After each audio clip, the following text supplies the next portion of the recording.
नमस्कार दोस्तों, अगर आपने अभी तक ब्रिज कन्या को सब्सक्राइब नहीं किया तो अभी रेड कलर सब्सक्राइब बटन पर क्लिक कर सब्सक्राइब करें और साथ ही बेल आइकन पर क्लिक कर ऑल ऑप्शन को सेलेक्ट करें। दोस्तों, हिंदू धर्म में तुलसी सर्वश्रेष्ठ और पूजनीय है। शास्त्रों में उल्लेख है कि जिस घर में तुलसी का पौधा नहीं होता है तो वहां पर नकारात्मकता वास करती है। आपको बता दें, तुलसी न केवल धार्मिक रूप से महत्वपूर्ण है बल्कि वैज्ञानिक रूप से भी बहुत ही गुणकारी मानी जाती है। तुलसी में अनेकों औषधीय गुण पाए जाते हैं। तुलसी कई प्रकार की होती है, जैसे रामा तुलसी, श्यामा तुलसी, वाना तुलसी, कपूर तुलसी, लेकिन घरों में मुख्य रूप से रामा तुलसी या श्यामा तुलसी ही रखी जाती है। अन्य तुलसियों को घर में रखना शास्त्रों के अनुसार उचित नहीं माना जाता है। आज इस वीडियो में हम आपको बताएंगे कि तुलसी की पूजा किन 3 महिलाओं को कभी भी नहीं करनी चाहिए। इन 3 महिलाओं को तुलसी के आसपास भी नहीं भटकना चाहिए, वरना भयंकर पाप लगता है। साथ ही हम आपको कुछ सावधानियों के बारे में बताएंगे जो अगर आपके घर में तुलसी है तो आपको भी वो सावधानियां जरूर बरतनी चाहिए।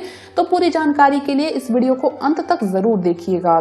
दोस्तों, आप में से कौन कौन चाहता है कि माता तुलसी हमेशा के लिए आपके घर में, आपके आंगन में अपना वास बना ले? तो कमेंट्स में जरूर लिखे जय माता तुलसी, जय माता दी, ताकि माता तुलसी के दरबार में आपकी हाजिरी जरूर लग जाए। तुलसी माता के लिए एक लाइक तो जरूर बनता है। दोस्तों, शास्त्रों के अनुसार देवउठनी एकादशी पर तुलसी विवाह को सबसे ज्यादा शुभ माना जाता है। तुलसी विवाह से न केवल शुभ फलों की प्राप्ति होती है बल्कि कन्यादान जैसे बड़े पुण्य की भी प्राप्ति होती है। सबसे ज्यादा जो महिलाएं सवाल पूछना चाहती है वो ये है कि क्या मासिक धर्म के दौरान तुलसी का व्रत रखना चाहिए? तो चलिए इस बारे में जानते हैं। दोस्तों, जब महाभारत में द्रौपदी का अपमान हुआ था, ये तब की बात है जब युधिष्ठिर जुए में सब कुछ हार बैठे थे, तो दुर्योधन ने दुशासन को द्रौपदी को लाने भेजा। कहा जाता है उस समय द्रौपदी रजस्वला मासिक धर्म के दौरान थी। वो एक अलग कमरे में सिर्फ एक वस्त्र में रह रही थी। इस बात से ये तो साफ जाहिर होता है, ये पता चलता है कि ये प्रथा प्राचीन काल से ही चली आ रही है। पुराने समय में ऐसे दिनों में महिलाओं को कोप भवन में रहना होता था। इससे ये पता चलता है कि महिलाओं को पूजा पाठ वगैरह भी तुलसी पूजा ऐसे समय में कभी भी नहीं करनी चाहिए, इससे पाप लगता है।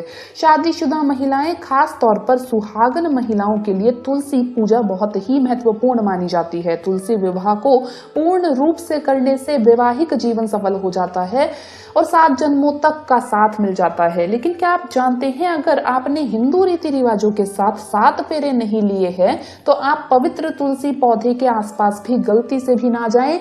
इस अवस्था में आप तुलसी पूजा नहीं कर सकते हैं। ऐसे में आप दूर रहें। बगैर 7 फेरे लिए कोई भी महिला तुलसी पूजा नहीं कर सकती है। शास्त्रों में इस बात की कतई मनाही है। अगर आपने कोर्ट मैरिज भी की है तो फिर भी आप तुलसी पूजा करने में सक्षम नहीं है। पहले आप 7 फेरे ले, तभी आप तुलसी पूजा कर सकती है। 7 फेरे लेने के बाद आप किसी भी धार्मिक कार्य में शामिल भी हो सकते हैं। और अगर आप शास्त्रों के विरुद्ध ऐसा करते हैं तो आप पाप के भागीदार बन सकते हैं। माता तुलसी आपसे नाराज हो सकती हैं। दोस्तों, भले ही कुंवारी कन्या तुलसी पूजा कर सकती है, लेकिन अगर यहाँ हम बात कर रहे हैं तो शादीशुदा महिलाओं की कर रहे हैं। अगर आपने हिंदू रीति रिवाजों के साथ 7 फेरे नहीं लिए हैं तो कोई भी विवाहित स्त्री तुलसी पूजा नहीं कर सकती। चरित्रहीन व्यक्ति व मन में गंदे विचार, एक दुष्ट व्यक्ति तुलसी के इस पवित्र पौधे से हमेशा दूर रहे। ऐसे व्यक्ति की पूजा कभी भी स्वीकार नहीं करती है माँ तुलसी। अगर हम शास्त्रों की माने तो अगर आपके मन में गलत विचार आते हैं और आप दूसरों के प्रति गलत भावना अपने मन में रखते हैं तो आप तुलसी पूजा या तुलसी विवाह कभी भी नहीं कर सकते हैं। ऐसे व्यक्ति से हमेशा क्रोधित रहती है माँ तुलसी और उसकी पूजा भी कभी स्वीकार नहीं करती। अगर आपका मन सच्चा है तभी माता तुलसी आपकी पूजा को स्वीकार करेंगी। चलिए अब आपको बताते हैं कुछ ऐसी चीजों के बारे में जो तुलसी के पास नहीं रखनी चाहिए। अगर ये चीजें तुलसी के पास है तो तुरंत उसे वहां से हटा दें। तुलसी के पौधे के पास कभी भी झाड़ू या जूते चप्पल नहीं रखने चाहिए।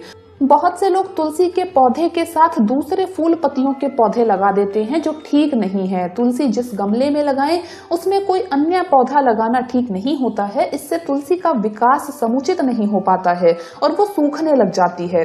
जल में दूध मिलाकर तुलसी को जल देने से तुलसी स्वस्थ और हरी भरी रहती है। लेकिन इस बात का आपको ध्यान रखना है कि केवल 1-2 बूंदे ही आपको दूध की मिलानी है पानी में। इससे ज्यादा नहीं मिलाएं, वरना अगर आप ज्यादा दूध मिला देंगे तो तुलसी खराब भी हो हो सकती है। चलिए अब आपको बताते हैं तुलसी का एक ऐसा विशेष उपाय जो ना सिर्फ आपकी किस्मत चमका सकता है बल्कि कई सारे दुखों का भी नाश करता है। ये उपाय आपके घर में नकारात्मक ऊर्जा को खत्म करने में बहुत ही कारगर साबित होगा। आपको करना बस इतना है कि एक पीतल के लोटे में पानी भर लें। अब उसमें आप 4 या 5 पत्ते तुलसी डाल लें। अब उन्हें पानी के अंदर डालकर 1 दिन के लिए वहीं ऐसे ही छोड़ दें, यानी कि आपको तुलसी के पत्ते 24 घंटे के लिए पानी में ही छोड़ देने हैं। उस लोटे को इसी तरह से रख दीजिए। 24 घंटे के बाद उस पानी से आपको अपने घर के मुख्य द्वार के ऊपर छींटे देने हैं और फिर घर में सभी जगह पर आपको उस पानी से छींटे देने हैं। उसके बाद जो पानी अगर बच जाए तो उसे किसी भी पेड़ या पौधे की जड़ में आप चढ़ा दें। इससे घर की नकारात्मकता खत्म होती है और घर में सकारात्मक ऊर्जा का संचार होता है, जिससे आपकी किस्मत तो बदलेगी ही, साथ ही आपके घर परिवार के सदस्यों के हर बिगड़े काम भी बनने लगेंगे। तो दोस्तों आपको ये वीडियो कैसा लगा हमें कमेंट्स में जरूर बताएं। इस वीडियो को लाइक करें, अपने दोस्तों के साथ शेयर करें और हमें सब्सक्राइब करना ना भूलें। धन्यवाद दोस्तों, आपका दिन शुभ रहे। जय मां तुलसी, जय माता दी।